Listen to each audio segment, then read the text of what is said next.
What's up guys, my name is Ace, and last night we got an update for Modern Warfare, and with this there weren't a ton of gameplay related changes, but there's a couple I wanted to go over. However, the big thing that was added here is the brand new shotgun, which is the AA-12, or in this game they call it the JAK-12. So in today's video, I just wanted to talk about what changed with the update, at least the important things, and then after that I wanted to go over some of the basic stats of the new shotgun, just so you guys get a bit of an indication of how it performs until I can dive a lot deeper for my gun guide, which will be coming out within the next several days. So jumping right into it with the update, a big thing for PC players is with this update, they're now able to select which content they want to install. So if they want to uninstall campaign, they can do that and then they can just keep multiplayer. Or if they don't want to play Spec Ops, they can uninstall that. And this will just help keep the game size down, which is great news for them. So I'm really happy they finally got that feature. Then we got a playlist update, which nothing too surprising here. We got that headquarters firefight game mode that they teased at the beginning of the season. That has now been added, as well as a bunch of other modes. And a big thing when you boot up the game now, you might notice that the menu screens, it's now at night. So they're kind of queuing up for that Halloween event that's going to be coming. I would bet next week after the second weekend of the Cold War beta. That's probably when they're going to start hitting that Halloween event pretty hard. And that means we're likely to see that Warzone at night mode coming next week. I hope so, at least. I really hope it's going to be next week. But it looks like this update was prepping for that. So yeah, hopefully we won't get a massive download next week in order to activate that mode. Now, along with that in this patch, there was just a bunch of little bug fixes and stuff that I honestly have never seen before. A bunch of just little minor bugs that they've fixed. If you guys want to check out all of those details, of course, I will leave the patch notes link down below, but most of these are things you've probably never even experienced before, or not often at least. But now for the important part of this update, there was a slight weapon balance for the Kar98 and the SP-R 208 in Warzone specifically. And with this, they said they increased the minimum damage at range on the Kar98, and they reduced the minimum damage at range on the SP-R 208. Keep in mind, both of these are for Warzone specifically. I tested them in multiplayer, and there was no change at all here. But I did take that a step further, and I did some testing in Plunder. And as far as I can tell, this didn't actually happen, whatever they listed here. Keep in mind, I didn't do a bunch of detailed testing on specific damage amounts in Warzone for body shots for these guns pre-patch, so I don't know what they were pre-patch. But post-patch, I was dealing exactly 50 damage to the legs, which is the minimum damage that you can deal with the Kar98 at longer ranges. And I'm dealing 50 damage to the leg, which is the exact same as we would expect in regular multiplayer. So they said they increased the minimum damage at range on the Kar98, but I'm not seeing that anywhere. It's dealing 50 damage to the leg, 90 to the upper torso, and that's still holding true in Warzone. So nothing has changed there, unless for some reason before this update they had even lower damage in Warzone specifically and not multiplayer, but I don't think that was the case. It didn't feel like I was dealing less than 50 damage at long ranges if I was shooting them in the leg, but in either case, it doesn't look like anything actually changed with the Kar98. And then with the SP-R 208, they said they reduced the minimum damage at range. And with this one, it's supposed to have the same damage profile as a Kar98. And in multiplayer, it does, where it deals 50 damage to the legs at long range and 90 damage to the upper torso at long range.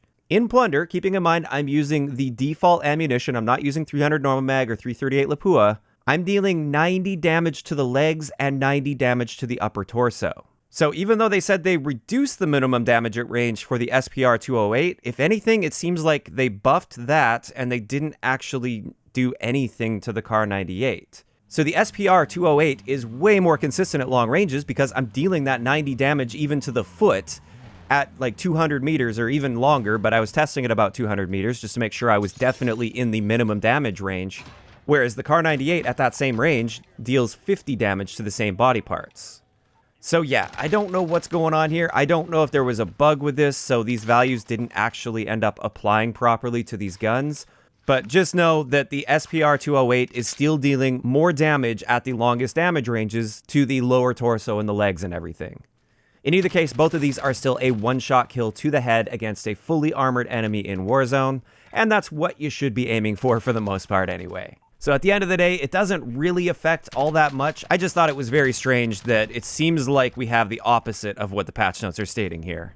But in addition to that, for Warzone specifically, they fixed a bunch of bugs that we have actually been seeing pop up a lot in the community. They have been pretty big complaints, like the audio issue. If you were in a vehicle and then you got out, sometimes the really loud audio would still be playing. that has apparently been fixed. Also, they fixed a bunch of the bugs relating to the subway, so there were various bugs where things would glitch out and do strange things, basically, when interacting with the subway. They've cleaned up a lot of those bugs.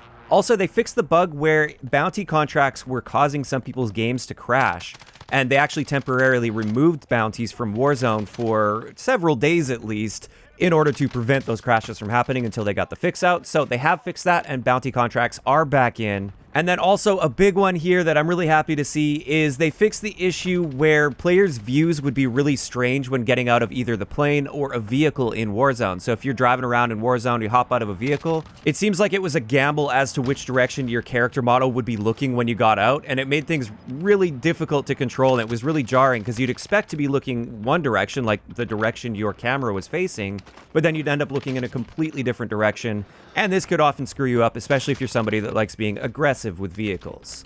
So that one has been fixed as well. So for the most part with this update, it's mainly just been bug fixes, which is good because there were a lot of bugs introduced with Season 6, and it's good to see that a bunch of these bugs are being taken care of. A lot of the major ones at least have been taken care of now, which is awesome. And it also seems like they're setting up for that Halloween-themed event, which, like I said, I think we're going to see that next week. But now it's time to get into the new shotgun, the JAK-12, or the AA-12. With this, it's a full auto shotgun, which is no surprise. And the rate of fire on this is 339 rounds per minute, which is definitely the fastest fire rate out of all of the shotguns in the game.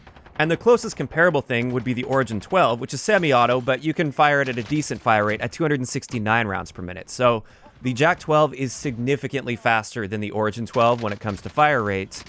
And just taking a look at the basic stats, again, I just want to reiterate, this is not a replacement for my gun guides. I will have a more detailed gun guide where I break down all of the attachments and how they affect it. But for the basics here, our base one-shot kill potential is 3.3 meters, which isn't very far at all, but it wouldn't be expected to be far with this. I'm actually kind of surprised it has a one-shot kill range, since it has such a good fire rate. I don't think it needs a one-shot kill range. I think it might end up being a bit too powerful because of that one-shot kill range. But in either case, that's our one-shot kill range, and our two-shot kill range is about 11 to 11.5 meters, which is pretty decent. If you can get within 11 meters, you've got a great time to kill since the fire rate's high. Your time to kill is going to be 177 milliseconds on a two-shot kill, which is very competitive. You're going to be dropping people like crazy with this up close. Beyond that two-shot kill range, though, this is where the gun does start to fall apart a little bit. I should mention you can get a hit marker out to 22 meters, but at that range, you're dealing basically 0 damage per shot. Like, even if you fire an entire magazine at an enemy player, you might not even be dealing enough damage to get a kill. So those are kind of the basics. However, there's probably one big thing you're interested in here, and this is the explosive rounds you can add on this, which immediately got my guard up. That sounds extremely powerful. But let's have a look at the basics of how this works. With these explosive rounds, you're essentially firing a slug, so it's not buckshot anymore. It is an explosive slug that you're firing. So you do have to be accurate with it, and you generally want to be aiming down sight unless you're super close range. But with this, it appears you deal a base amount of damage for a direct impact, and the explosion is irrelevant there. But if you slightly miss your target, there is splash damage from that. Now, it turns out we actually have different body multipliers for this. So with the upper torso, for instance, you can get a one-shot kill out to about 16 meters or so with this, even if the enemy has flak jacket.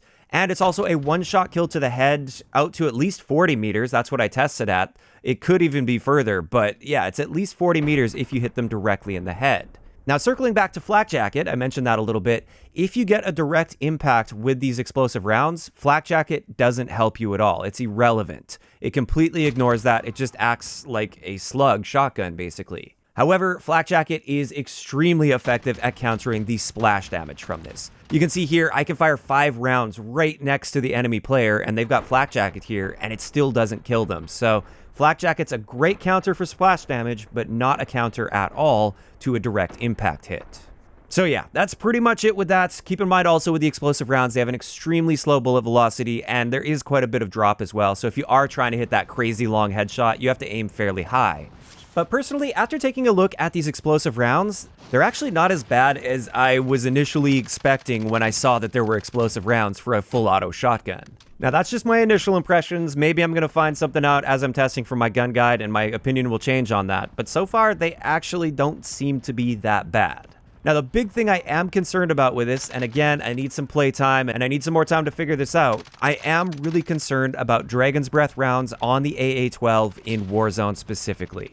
I'm really worried this is going to end up completely dominating anything remotely close range to the point where nothing else will even be competing with the AA-12.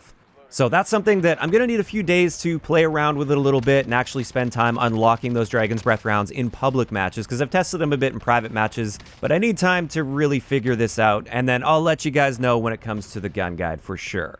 But with that, that's going to wrap it up for today's video. I'd like to know in the comment section below, what are your thoughts on the AA-12 so far in Modern Warfare? Do you think it's balanced relatively well, or do you think it's maybe overpowered or underpowered? Just let me know those thoughts down below. If you enjoyed the video, a like rating is always appreciated, and don't forget to subscribe for more if you haven't already. I'll talk to you guys next time.